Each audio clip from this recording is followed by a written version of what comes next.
A New Hope, Nier Chapter 161 Fan Fiction by Azazyel.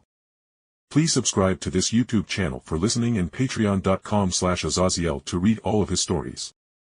Going through the deep caves into the burning heart of Mount Gelmir, it didn't take our flying forms long to fly down the cave system and find the end. Preator Rykard. The son of Rennala and Radagon, but unlike Ranni and Radahn, he was completely fuck-nuts insane from the get-go.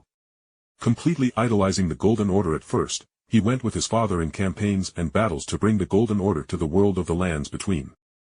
In his travels, battles, and life he had found his calling as the head of the fucking Inquisition of the Golden Order. Basically, he fought off outer gods and slayed countless giants, trolls, and monsters that would drive a common man mad.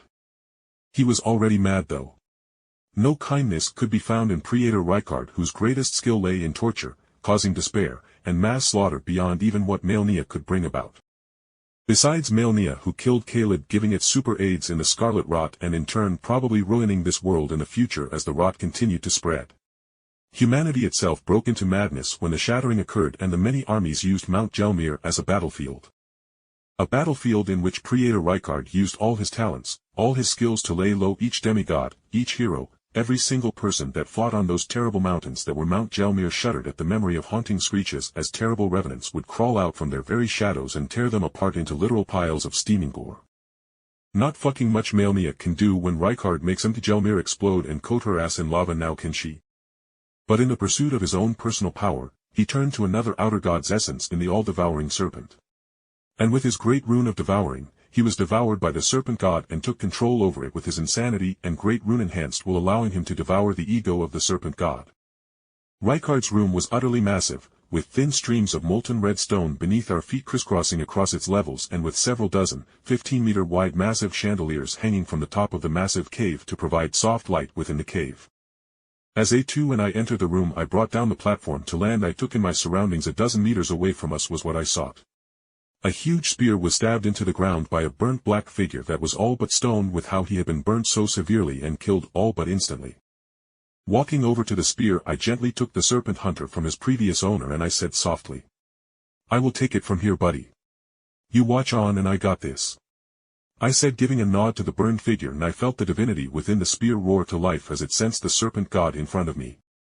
The serpent hunter spear was a great sword on a spear's shaft that had bathed in the blood of an immortal serpent and had gained a further hunger for more serpent's blood, and only when within the vicinity of such a beast would the spear unveil its true power.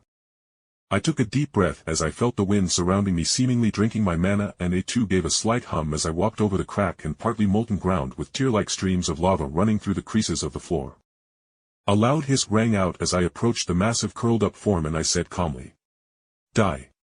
And an ear-popping crashing noise rang out as I stabbed forward with the serpent hunter, sending a massive sharp spear of wind wider than a semi that smashed into Rykard's massive serpent form. The snake roared with almost draconic-like hate as it quickly unfurled from where I had thrown it, and I noted A2 was running to the side to probably run up the monster's head to take out an eye or something. The serpent's eyes glared at me and for a moment it faltered before a voice spoke in utter disdain and disgust. "What nonsense is this? A man who is not even tarnished dares to stand up to a shardbearer." I couldn't help a small smile as I said coldly, "Yeah, and this simple human killed Godric, defeated your mother and your brother. You won't even fit onto the songs of my journey."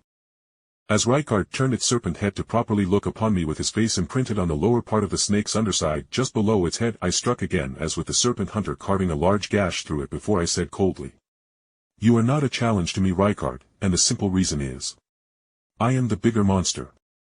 My shadow deepened and I saw Rykard's eyes go wide as his form rumbled with power, sending more than 100 flying large skulls of flames at me at high speeds. But a massive hand of pure darkness mashed through the exploding flaming skulls with large glowing yellow eyes forming across the ever-expanding massive pool of darkness that was below me as I called upon my guardian. You go beyond your station, taking in an outer god's power." Rykard hissed furiously as he looked at me with equal parts hate and jealousy as he used a wave of lava to push back my guardian before screaming in pain as A2 had ran up behind him and using her large great sword had carved a meter deep and wide gash into his body. I smiled hearing that and even laughed as I said, "No, Rykard. This is my power. This darkness is the een in my soul that has eaten entire pools of a god of darkness's remains. Another slash of my serpent hunter carved a massive gash through his body, in which he responded by throwing more exploding skulls at me, but my guardian broke them with his massive fist, with Rykard lashing forward and attempting to outright just eat me.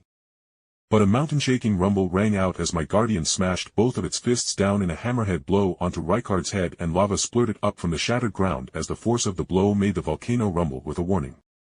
And with my guardian's fists pinning the serpent's head down, I hefted up the large spear, and with a stabbing motion, the air screamed as another spear of wind slammed directly into Rykard's face and out the back of his body, with my mana draining quickly as I ripped the colossal wind spear through Rykard's serpent head, destroying it utterly.